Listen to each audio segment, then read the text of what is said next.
Olá, querido amigo, querida amiga do terceiro período Direito. Estamos aqui hoje para fazer uma revisão a respeito da matéria parentesco. Parentesco está tratado no artigo 1591 ao artigo 1595 do Código Civil e o parentesco nada mais é do que um vínculo jurídico que será estabelecido de três formas.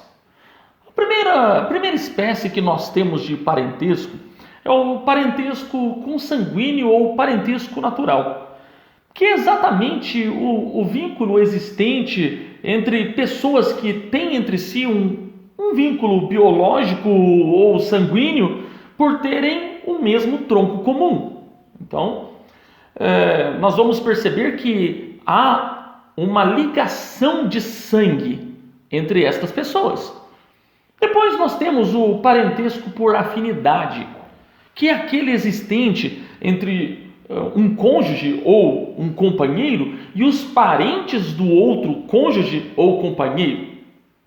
É importante nós lembrarmos que entre os cônjuges e entre os companheiros não há relação de parentesco. Atenção para isso. Não há relação de parentesco entre cônjuges e companheiros. O que existe é um vínculo, um outro vínculo distinto, decorrente de conjugalidade ou de convivência. Tá certo? Pois bem, meus amigos, e ainda nós temos um terceiro tipo de parentesco, que é o parentesco civil, que é aquele decorrente de uma outra origem que não seja consanguínea ou de afinidade, que vai ser tratado no artigo 1593 e o que nós mais conhecemos aqui é o caso da adoção. Mas atenção, não só a adoção, mas a doutrina jurisprudência tem incluído outros dois casos. O primeiro caso é a técnica de reprodução heteróloga efetivada com material genético de terceiro, doação de espermatozoide, doação de óvulo, para que se tenha então um filho, certo? Ali se reconhece sim um parentesco e isso o Conselho de Justiça Federal do STF elaborou um enunciado, o enunciado 103, né? Tratando exatamente desse reconhecimento. Ainda sobre esse parentesco civil, nós temos ainda uma outra manifestação. O outro reconhecimento tem como fundamento a parentalidade socioafetiva. Exatamente em se tratando da posse do estado de filhos e do vínculo social de afeto. Aqui o que vale é o princípio da afetividade. Meus amigos, são aqueles casos em que uma pessoa nem chegou a adotar alguém, mas considera como filho. Mas não é só assim, esse aqui eu considero como filho. Não, a vivência como filho. Uma pessoa que passou a tratar, a cuidar e dar os direitos que um filho teria e o filho cuida do pai e assim por diante, ali estabelece um vínculo de afetividade. Pois bem, nós temos dois enunciados do STJ a respeito disso. Nós temos o enunciado 256 e o enunciado 519, que trata exatamente dessa condição do reconhecimento judicial do vínculo de parentesco em virtude de socioafetividade. Então, nós temos três espécies de parentesco: consanguíneo, civil e por afinidade. Beleza? Ultrapassada essa visão panorâmica, agora nós vamos estudar as regras de contagem de graus de parentesco consanguíneo natural e também as demais espécies de parentesco. Tá certo? Vamos lá. Para começar, a gente precisa lembrar que o parentesco consanguíneo ele pode ser em linha reta ou em linha colateral ou transversal. O artigo 1595 ele vai falar a respeito disso. São parentes em linha reta as pessoas que estão uma para as outras na relação de ascendentes ou descendentes. Então vamos lá. Primeira coisa, estamos falando de parentesco consanguíneo em linha reta. Ascendentes, descendentes. E isto, meus amigos, tem uma contagem infinita. Até aí tudo bem? Então vamos lá.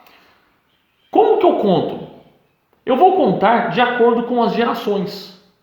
Então, por exemplo, aqui estou. Tenho meu pai e minha mãe. O que eles são? parentes de primeiro grau. Os pais deles, parentes de segundo grau. Os meus avós, os meus bisavós, parentes de terceiro grau. E assim por diante. Abaixo a mesma coisa. Meus filhos, primeiro grau. Netos, segundo grau. Bisneto, terceiro grau. E esse tipo de parentesco não se extingue. Atenção! Parentesco consanguíneo em linha reta não se extingue. Anota aí. Parentesco em linha reta consanguíneo não se extingue. Consanguíneo. Porque depois nós vamos ver um outro tipo de parentesco em linha reta que tem limite. Aqui estamos falando parentesco em linha reta, consanguíneo, não se extingue. E eu conto por geração. Então, estou aqui, pai primeiro, avô segundo, bisavô terceiro, mesma coisa para baixo.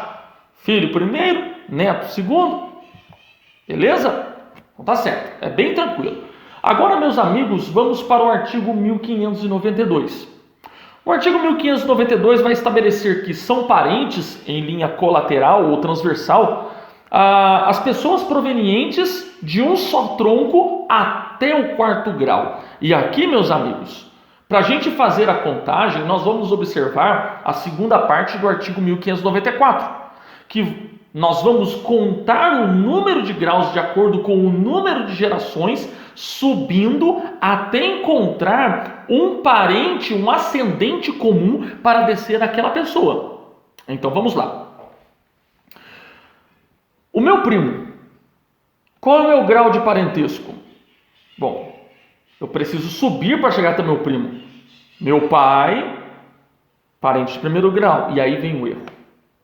As pessoas vão do pai para o tio. Veja, se a existência do tio dependesse do pai, ele seria filho. Não. O ascendente comum que nós temos aqui, o parente comum, não é o pai. Continua. É o avô e a avó. Então vamos lá. Meu pai, meus avós, meu tio, aí sim chego no primo. Então o primo, que as pessoas costumam falar, meu primo irmão, ou primo de primeiro grau, não existe isso. É parente de quarto grau, legalmente falando. Deixa o pessoal falar isso na sociedade. Estamos falando aqui no direito. No direito, o primo é parente de quarto grau. Beleza? Vamos continuar. O que o meu sobrinho é em relação a mim? Vamos lá? Meu sobrinho. Eu subo até o meu pai, desço até meu irmão, para depois chegar até o sobrinho. O sobrinho é parente de terceiro grau.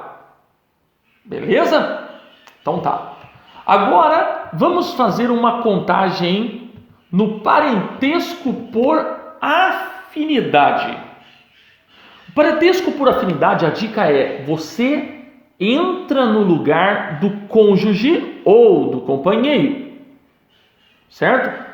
Então você entra no lugar, justamente porque nós vamos olhar quem são os parentes do cônjuge. E você entra no lugar.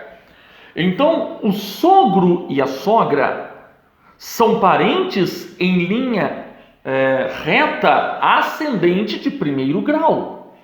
Então, o meu sogro e minha sogra, seja por união estável, seja por casamento, é parente de primeiro grau. Parente de primeiro grau por linha reta ascendente. Tá. Por afinidade. Se olhar, e os pais dos meus sogros? Os pais dos meus sogros são parente por afinidade em linha reta ascendente de segundo grau.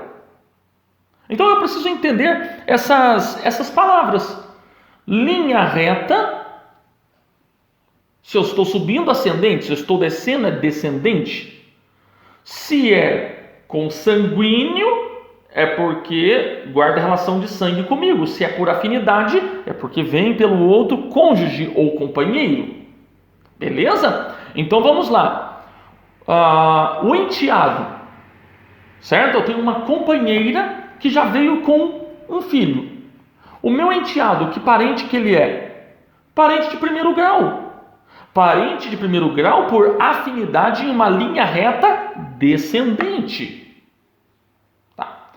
Eu falei de linha reta descendente e ascendente por afinidade. Existe parentesco colateral por afinidade? Claro. O parentesco por colateralidade, o parentesco por afinidade colateral, nós temos e vai até o segundo grau. No caso, o cunhado.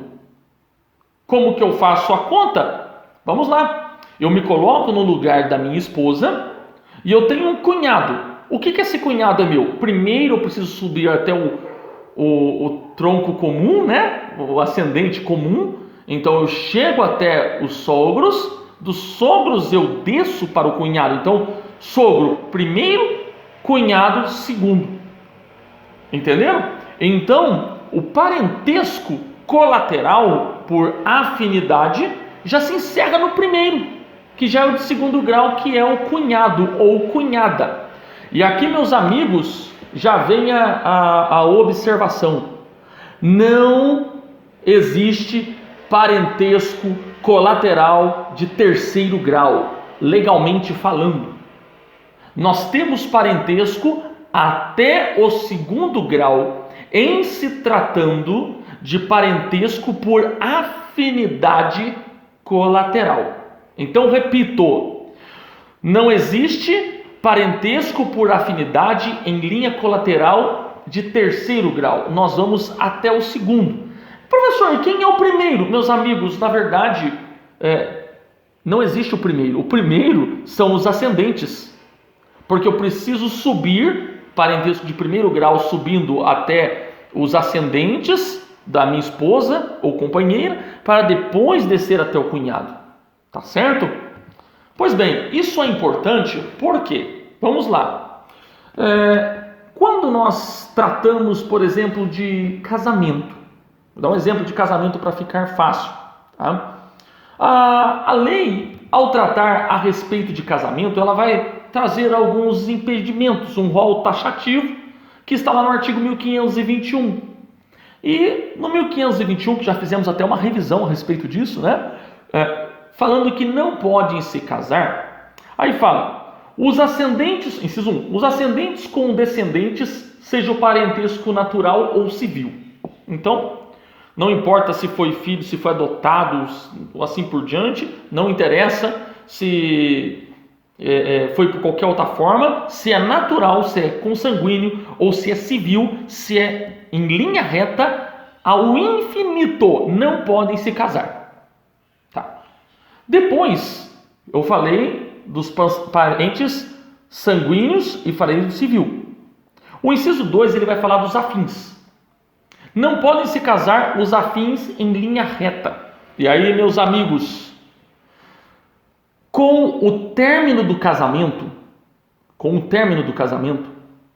eu terei uma ex-esposa, ou com o término de uma união estável, terei uma ex-companheira, ou ex-companheiro, ou ex-esposo.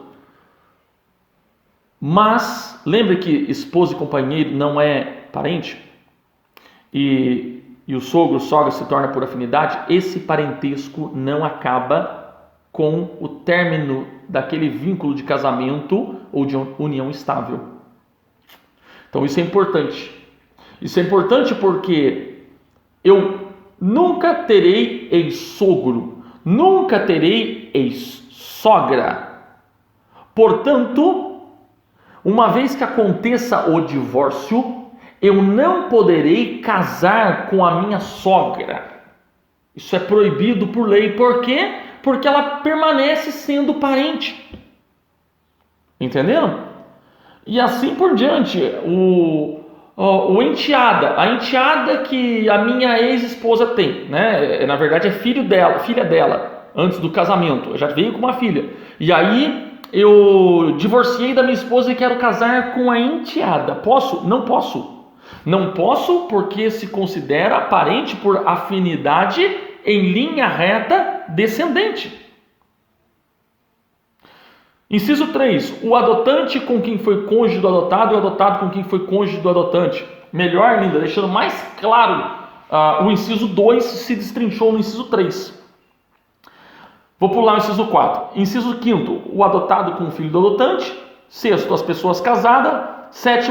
O cônjuge sobrevivente com condenado por homicídio ou tentativa de homicídio contra o seu consorte. Isso já falamos na revisão de casamento. Mas vamos lá para o inciso 4. Não podem se casar os irmãos unilaterais ou bilaterais e demais colaterais até o terceiro grau inclusive. Opa! Então vamos lá. Posso casar com uma prima? Posso casar com um primo? Posso. Mas não é parente? É parente porque minha relação de parentesco com os colaterais vai até o quarto grau.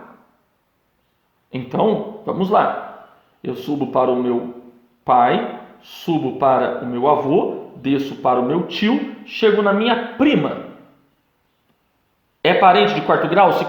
Os parentes de quarto grau são parentes, certo? Nós já vimos isso. Mas, posso casar? Posso, por força aqui do 1521, inciso 4. Não posso casar até o terceiro grau. A partir do quarto eu posso. Então eu posso casar com a prima.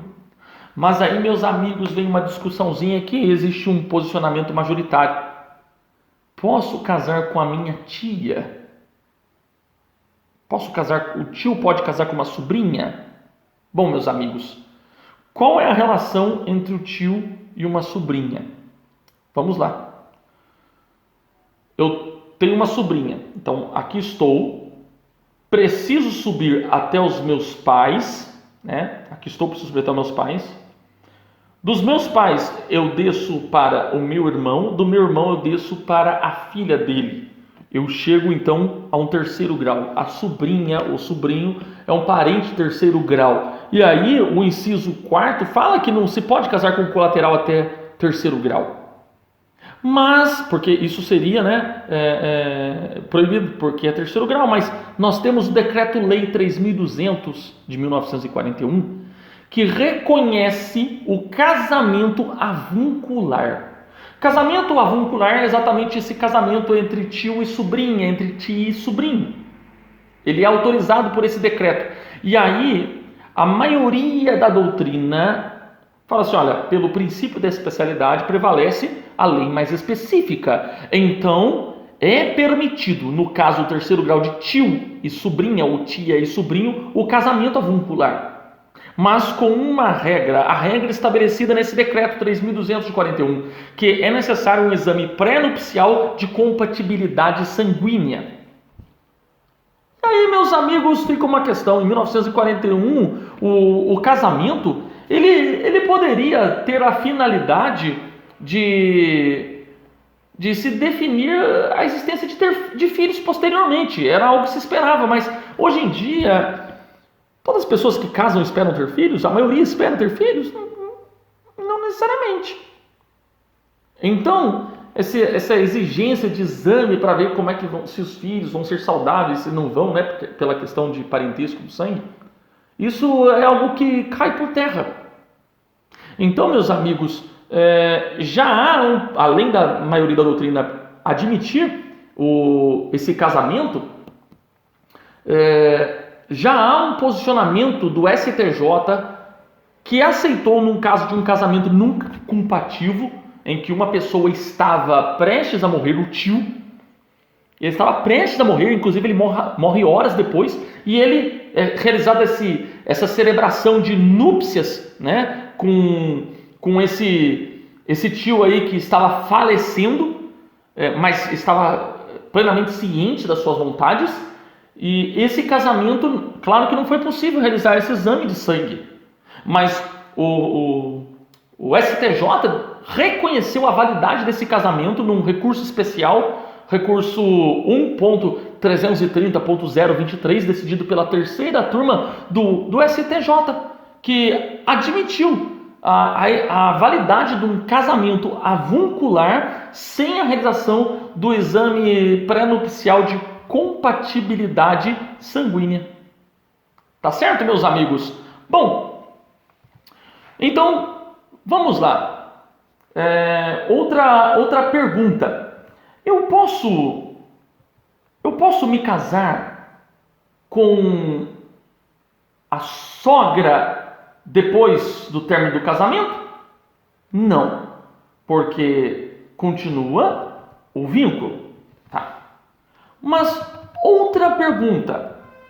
Eu posso casar com a cunhada depois de findado o casamento, depois do divórcio? Eu mantenho o vínculo ou não? Eu estarei prejudicado? Eu posso casar? Bom, meus amigos, e aí vamos para a resposta na lei. Porque sim, eu poderei casar. Eu poderei casar com a minha ex-cunhada. Não existe ex-sogra, mas existe sim ex-cunhada.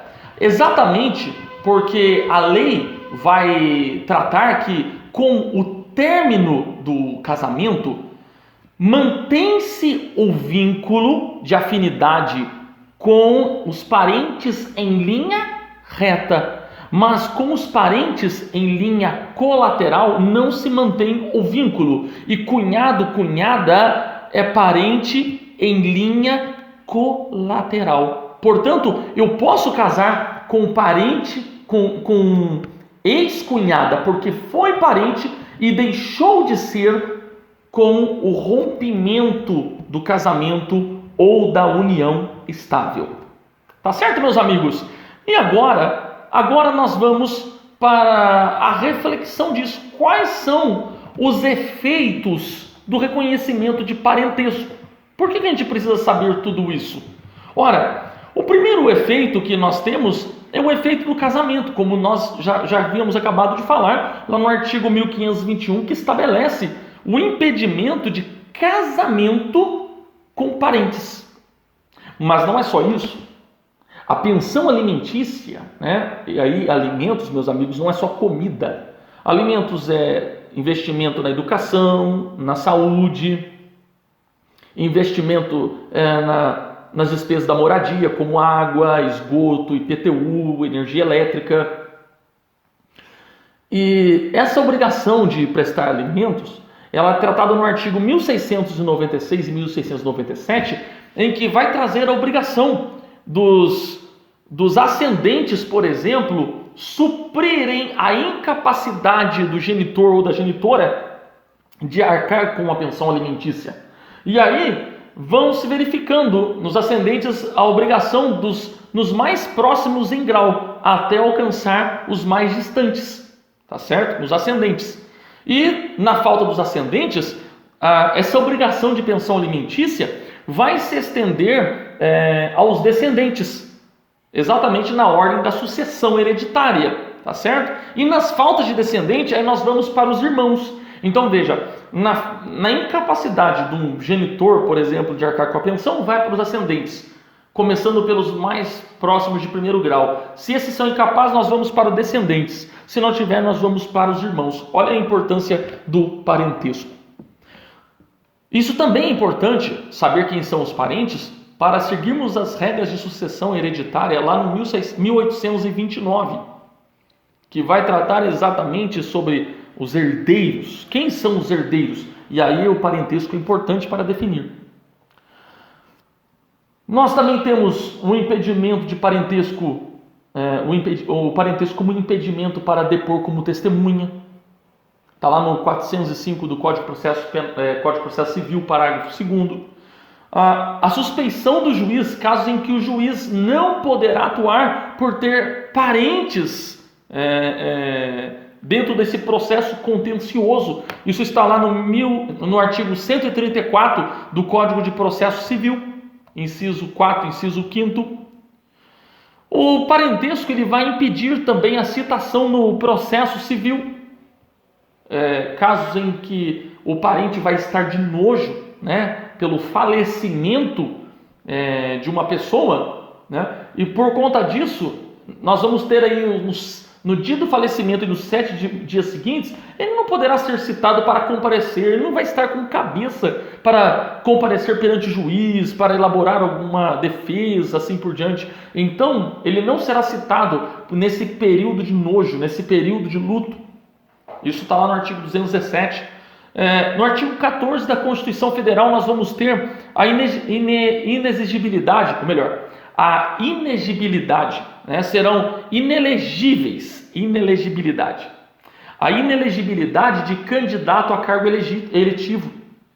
Ou seja, parentes não poderão ser candidatos a cargos públicos exatamente porque o outro parente já ocupa assim. E também lá no Código Penal nós vemos no artigo 61 um agravante da pena quando o parentesco não constituir uma circunstância que estabeleça um crime ou não qualifiquem um crime, que quando nós temos um crime qualificado, a pena é maior. Quando nós temos um crime autônomo, nós teremos um outro tratamento. Mas quando tiver um outro crime tratando da questão de parentesco, ou então nós não tivermos, por exemplo, um outro crime, ou um crime privilegiado ou qualificado, melhor dizendo, nós vamos reconhecer essa circunstância agravante do artigo 61 por ser parente. Vou dar um exemplo para vocês.